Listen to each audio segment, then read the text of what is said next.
Ce soir, c'est sur la pensée de Boris Cyrulnik que je vais ouvrir cette chronique. Boris Cyrulnik qui nous dit « Le malheur n'est jamais pur, pas plus que le bonheur. Un mot permet de comprendre le mystère de ceux qui s'en sont sortis. La résilience, qui désigne la capacité à réussir, à vivre, à se développer en dépit de l'adversité. En comprenant cela, nous changerons notre regard sur le malheur et malgré la souffrance, nous chercherons la merveille. Il survient dans nos vies des moments où nous ne sommes plus que notre ventre, où notre être tout entier semble se résumer à la douleur qui le dévore, où les instants suspendus et les moments de grâce laissent place à la disgrâce, comme si on payait le prix d'avoir été trop heureux, comme si la légèreté de nos exaltations devait tôt ou tard se voir sanctionnée par la dureté d'une nouvelle épreuve, par le surgissement de nouveaux démons.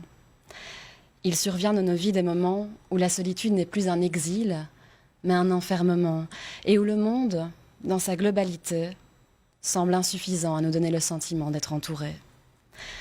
Tout le monde, presque tout le monde, s'est un jour senti désarmé, débordé par des émotions qui lui donnaient l'impression d'être égaré, de s'éloigner de sa trajectoire ou de ne plus pouvoir s'y accrocher. Il y a des amours perdus qui nous font penser que le temps s'est arrêté. Il y a des corps qui perdent leur santé. Il y a des proches envolés qui rendent inaudible l'idée de pouvoir à nouveau un jour s'esclaffer. Il y a des traumatismes qui nous condamnent au mutisme. Du Congo au Liban, de la Chine à la Palestine, de l'autre bout de la terre, à notre ville, à notre quartier, à notre foyer, il y a partout des âmes brisées.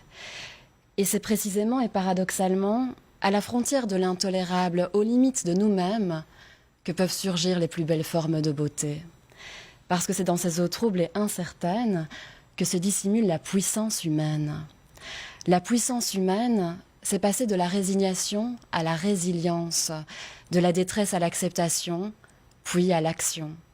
C'est être envahi par le désir brûlant, vif et ardent de transcender ce qui nous est douloureusement imposé. La puissance humaine, c'est oser faire confiance à ceux qui nous tendent la main, même si l'on sait qu'il reviendra à nous seuls de faire le chemin. C'est savoir qu'on ne pourra pas vaincre à chaque fois, sans pour autant craindre de repartir au combat, parce que cette force-là, qu'elle nous rende ou non victorieux, en tout cas elle nous rend grands, elle nous rend beaux et surtout, elle nous rend vivants. Chaque fois que nous avons lutté contre l'injuste ou contre l'adversité, nous l'avons incarné. Chaque fois que nous avons aimé à nouveau ou que nous avons laissé quelqu'un nous aimer, nous l'avons incarné. Chaque fois que nous avons ri, après avoir pleuré, que nous avons vraiment été présents après avoir constamment eu l'air absent, nous l'avons incarné. La puissance humaine, c'est le second souffle quand le premier nous a quittés. C'est s'accorder le droit de se réinventer pas à pas. C'est le splendide qui nous donne envie de vivre après n'avoir plus eu envie de rien. C'est la fougue qui vient nous réhabiter après que l'on se soit éteint. C'est le poing levé et le désir recouvré. C'est la nouvelle liberté, celle de pouvoir regoûter au plaisir, à la douceur et à l'intensité, celle de s'être retrouvé.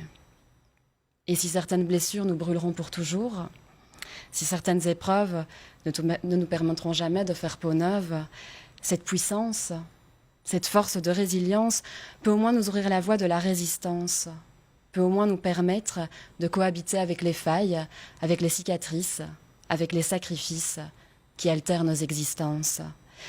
Et bien sûr, la reconquête de soi n'est pas toujours aisée. Certains ont simplement besoin de s'arrêter pour un instant ou pour longtemps, mais qu'ils ne s'en trouvent pas désolés. La puissance humaine n'est pas une maîtresse, mais une alliée. Elle est aussi vibrante que patiente, et elle sait qu'il y a, pour un phénix, 1000 manières de renaître de ses cendres. Merci, Très beau. Safia Westphal. Je vous avais prévenu, Madame Marguem, qui va Très venir beau. rester avec nous pour terminer cette émission. J'en suis vraiment ravi. Comme tous les lundis. C'était d'ailleurs Philippe Gueluc qui avait eu la même phrase que vous lors de sa toute première chronique. C'était maintenant il y a un peu plus d'un mois.